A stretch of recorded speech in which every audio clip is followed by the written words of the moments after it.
What's up guys, DuArktik here with another Marvel Strike Force video, and in this video we are going to address this video of Boylan, because Boylan on this video he went crazy, accused everyone of cheating just because they had better results than him, and why the game is dying. It's kind of crazy stuff. We can go more in depth why the game is dying, quote unquote, why the game is dying, and why even saying that makes no sense. And we're gonna try to understand what the hell is going on and what happened in Battle World. Were people cheating? Were people using exploits? We're gonna talk about different situations that can explain what happened. So as always, if you like the information on these videos, make sure you share it to your friends on Facebook and Discord. If you're new to my channel, make sure you subscribe for more Marvel Strike Force content, and make sure you smash that like button like a boss. Now, first off, we're gonna start like this. Marvel Strike Force is not for everyone. It's a turn-based RPG where you collect heroes from Marvel, and depending how popular Marvel is going on, especially with the movies, the game might be more popular or less popular. When the game came out, it was at peak Avengers Saga or whatever, and the game was very popular. And every now and then it goes up and it goes down. Other problem that Marvel Strike Force has is that they have a lot of ghost accounts, and these ghost accounts happen because of the way Marvel Strike Force promotes the game. If you go to Twitch, many times there are a bunch of streamers that they just stream Marvel Strike Force because they are getting paid. And recently, and not recently, there were some big streamers doing Marvel Strike Force promotions. And believe me, they got big paychecks, because even if you are a nobody, and you get like 20 accounts or so to level 20, you're gonna get a decent paycheck, better than many people get per month. So keep that in mind, right? Keep that in mind. There are big incentives for these big streamers to promote this game and get those 100 or whatever accounts into the game, and after those accounts are going to disappear, of course, because people just did that to give more money to that content creator, influencer, or whatever you want. So that's one of the problems why sometimes these numbers are very misleading. Now, Boylan makes this perspective, oh, Marvel Strike Force is like Titanic, it's a sinking ship, and that's not the case at all. We know, or we have heard certain voices on the community that are aware of this, that Scopely is very happy with the way that they've been making money with certain mechanics and with certain character releases and so on, whether it is with Dark Dimension 8, whether it is with Awaken abilities, whether it is with most of the characters now requiring T4s, Crimson Gear, Gold, and so on, and the Battle Passes as well, of course. So they definitely have been happy with the results. And once again, our perspective, and especially the way Boylan analyzes the number of players in the game, is very, very misleading. So keep that in mind. Okay, let's move on to the other topic that he talked about in this video, which is the 1.5 billion damage with one attack. This can be done in different ways. One of them is with exploits, of course. They can happen by accident or not, or it can happen with modded APKs. I'm aware that some people use modded APKs where they can increase the stats of the characters when they are already in fights. I have no idea how this works, but I have seen videos of people showing the results, and it's wild, it's definitely wild. But you need to have Marvel Strike Force modified in a way that allows you to do this even during matches. And you can ask me how to explain it. I have no idea. I have seen how it works, kind in a way. I have seen it in action. I don't know how it works, but I have seen it in action, and it's possible through that the bleeds will do just insane amount of damage. So that's, yeah, sure, that's a way that is possible, and that's cheating. And Scopely in the past, people were doing this on the Morgan Le Fay Scourges, and Scopely banned even top accounts of Krakens that were using modded APKs in order for them to do that. Will it be the case against Null? I don't know. The other situation, apart from the modded APKs, is some exploit. People have said that if your Shadow King dies and then Strange or Moondragon get a possession, that after it has no limit cap on the damage you can do to null, and then it just does like 40 million damage with this attack.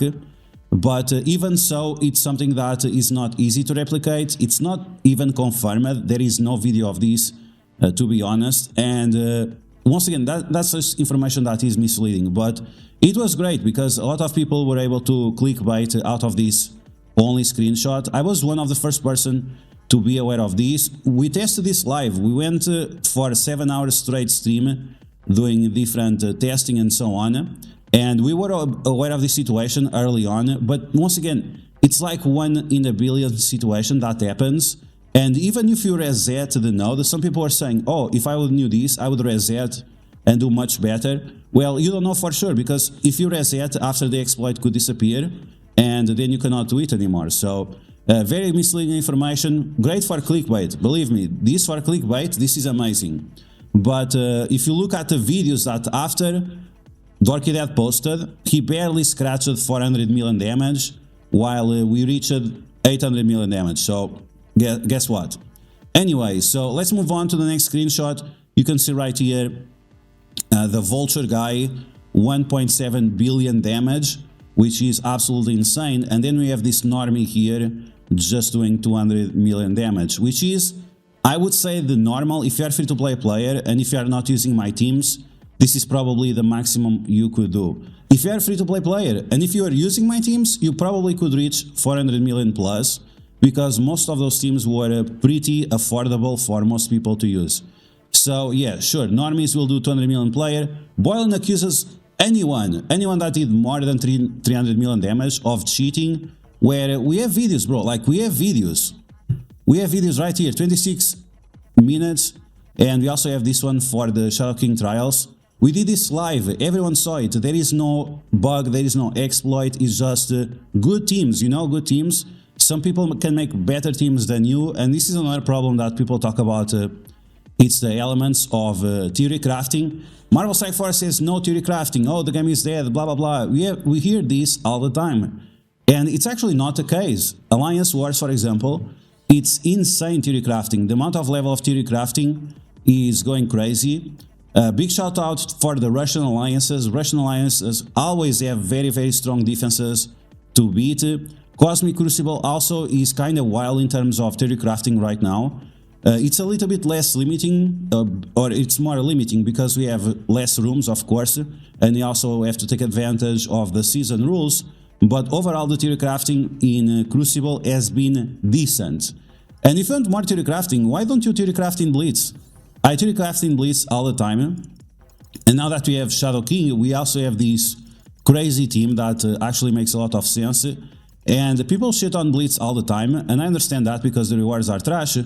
But let's be honest, this is actually a good way where you can play with your characters. So imagine this team. We have Infestation mixed with Skill Military plus Shadow King. And this team makes a lot of sense when people are talking about theory crafting, because all of these characters use their ultimate turn 1, and Shadow King attacks the enemies when they do their ultimate turn 1. So guess what? It's gonna be a nice amount of damage that you are doing with to your enemies, and this is why they wins in Blitz. If you want a place where you want to theory craft, bro, Blitz should be your oyster. You want to talk about theory crafting? There you go theory craft to Blitz if you want. But these people don't really no one cares about theory crafting, let's be honest. They want the cookie cutter bullshit. They don't want to waste time.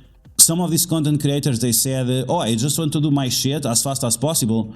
For example, this guy here. I want to do my shit as fast as possible because I want to play other games. If you want to play other games, then you don't care about Marvel Strike Force. So there is no point for you to complain about Marvel Strike Force if your intention is to get done with Marvel Strike Force as soon as possible to go play other games. And that's okay. You should want to play other games. You should want to do other things. But you cannot say that you are really caring about your interest. It's not your main priority, right? So if it's not your main priority, please don't mislead the audience. And that's the other thing, is that we have a lot of negative content. Situations like this with Boylan, that he keeps saying that Marvel Strike Force is a sinking ship, that motivates even more the players to quit the game. It's just the way it is. It's very simple. If people are already on the down path and you tell them, oh, it's over, so of course they're going to jump and fall off, right? So yeah, if you want a better perspective, if you are feeling burned out of playing Marvel Strike Force, which even myself sometimes I burn out myself because I want to play more than I'm supposed to do, instead of logging in 6 times per day, just log in 1 time per day. I saw someone complaining about this on Facebook. Oh, I log in 6 times per day on Marvel Strike Force and I'm not enjoying the game anymore. It's too much work. Then why are you logging in 6 times per day? Just log in 1 time per day. I have days that I just log in 2 times per day and I'm top of the meta, the most competitive. So that's the situation that you have to put yourself in, is that sometimes logging in less is better for your mental health, and just play the game when you actually can enjoy it, or when you're facing null, or when you're doing something else. Just focus on those specific situations. Okay, moving on, let's talk about, oh yeah, he accused the top alliances of having this exploit that everyone is cheating, blah blah blah. So that's just, it's so dumb from Boylan, and he calls himself the math guy, the guy that does all the numbers with all the spreadsheets. Believe me, you don't do that at all. So on Saturday, when you're facing null, we did some crazy math calculations. As we were going through null, we were registering all the numbers all the time. Which team did this, which team did that, and so on. And here at the bottom, you can see the amount of points that each alliance can get. So you can see right there, if I did 800 million damage, if I did 800 million damage, and if my alliance would use the same characters, they would be able to do the same amount of damage, if they have the same RNG and so on. If you are a top alliance, and if you use exactly the same teams I did, and you have more gear, more diamonds, more ISO 8, more everything, you should do even more damage. But let's assume that these top alliances, they did exactly the same thing I did, right? We're gonna assume that top alliances, so this is how many points we got from null. We got 4,000 or 4 million points from killing null, and the top alliance is going to do 2 times that, around that. 2 times that, right? That should be the case. So if you take a look at the top leaderboard points for Battle World, you have the top alliances at 16 million points, and my alliance is at 11 million points. So once again, if you look at the spreadsheet, this is within the range of what it's expected for top alliances to do. Because once again, Boylan, there are other players in the game that are much smarter than you. There are other players in the game that spend much more money than you. There are other players in the game that have much better teams and information than you, because or they do the research or they try it themselves.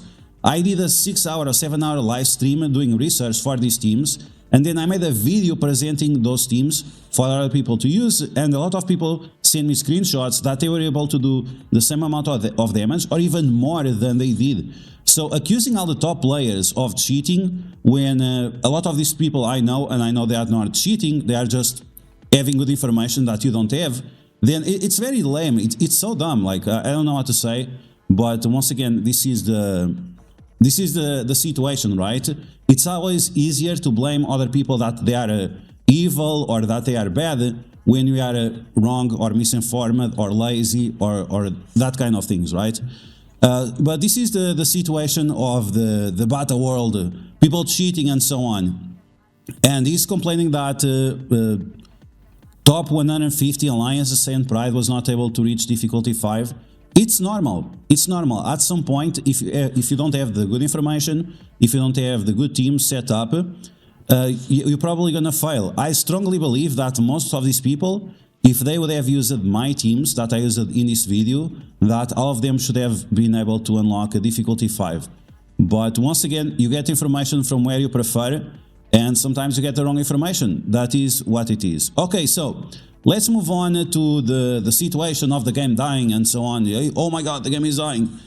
It's true that in the past, it's true that in the past the game had a minimum, it had a base, or it had a total of 400,000 players. That's true. Like 1 year ago or 2 years ago, the game had 400,000 players, and it has been reducing since then, sometimes 5% per month, sometimes less than that, sometimes more. It's just the way it is. Sometimes the games are more popular, sometimes people have to work more because the inflation is higher or something like that. When you have situations where you have to pay $10 for a dozen of eggs, like that's crazy. Like if I would live in a situation like that, of course that I would prioritize spending less, and Marvel Strike Force is a hobby, so you have to treat it like that. It's not a priority when you have to put food on the table. And I think everyone can agree that wherever you are in the world, the last 3 or 4 years were a lot more rough than the 40 years before. It doesn't matter why or how or who, it matters that it was the case. So of course people are going to prioritize other things other than Marvel Strike Force, which might be a hobby or a secondary hobby or already a third hobby on top of other hobbies that you have. So yeah, once again we added this factor that 10% of the population or less than that quit the game. And once again, this is very misleading because a lot of these accounts are just ghost accounts that either way, you can see that they have Deadpool as a profile picture, they have Spider-Man as a profile picture. These are all players that were never interested in the game. They are brought to the game by influencers that are looking for a paycheck to get from Scopely. And like I said before, the paychecks are very, very good. And then the game, they just don't play the game anymore because they were not interested in the game on the first place. Sometimes they do, sometimes they don't. And it is what it is. And like I said, you find a lot of these streamers, sometimes they have like 4,000 views, 6,000 views. Sometimes there was a guy the other day or it had like 12,000 views streaming Marvel Strike Force at level 1. And of course some people are going to join the game, and that's the expectations of Scopely, is that they stick around and play the game, but sometimes it's not the case. So people leave, and that's why taking this information as like, oh, this is absolutely truth or anything like that, it's just not the case. So how many active players does Marvel Strike Force has? In my opinion, it has like 150,000 currently active players. I think that's the players that are like the most active. Scopely knows this for sure better than me or better than anyone can try to guess. But it's definitely making enough money that they keep pushing more content and also more characters, more kits and so on. And we are still going on this journey to unlock Professor X, which I guess is not as hype as Apocalypse, because when Apocalypse was around, that's when we got the 400,000 base players or total players, and now we have a lot less. So maybe Professor X was just not hype enough, and that's why some people are quitting the game. And some people just get tired because they, once again, they don't know how to manage their time in Marvel Strike Force, and logging in 6 or 10 times per day is just unreasonable. Which is something that Scopely has been reducing, right? Because we have to do less blitz now, we have to do a lot less annoying tasks, and you can dedicate more time to when you want to play the game. Or it is Crucible, or it is facing Null and Battle World and so on. We're gonna talk about Battle World in a future video, what I like about it, what I don't like about it, and if it's a failure as a game mode.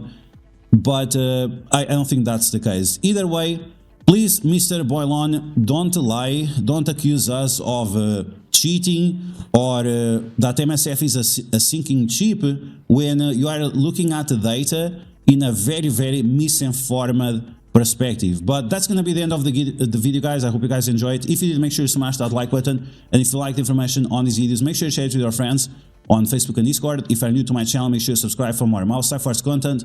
And I will catch you guys later.